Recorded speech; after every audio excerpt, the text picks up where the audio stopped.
Now, what we need to do first is we need to counter.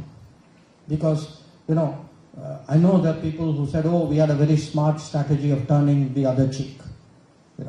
I don't think it's not just the mood of the nation. I don't think it makes sense. I don't think it makes strategic sense.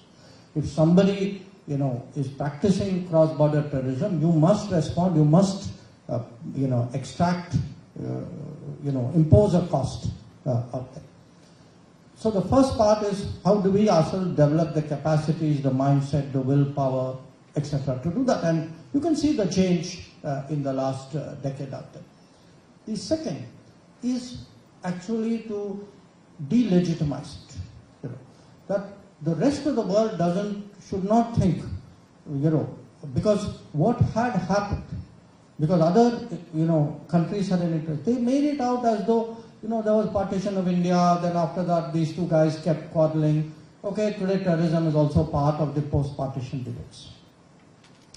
Unless we hammer home that terrorism message, terrorism must be outside what is allowed in legitimate competition between states. So states will compete.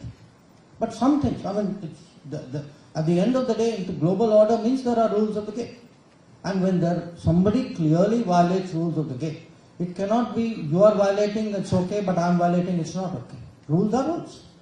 So, delegitimate, that's why to me, diplomacy, politics, lawfare, law enforcement, intelligence cooperation, all these come as part, the Home Minister, for example, has taken great interest in furthering this no money for terror initiative. Because at the end of the day, what sustains terrorism? It's money. So how do we go after terrorism? And we must, this is one area we must be actually right at the forefront. There is terrorism happening in our neighboring country because they have grown, they have nurtured these forces. And those very same forces are turning on them.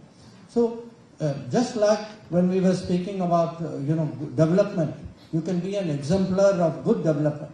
You can also be an exemplar of bad policy. That, when people see what is happening to a country which is consumed by the very forces that it has nurtured, I think that is also a message to the world. So I very much hope that by 2030 we will have a very, all these together.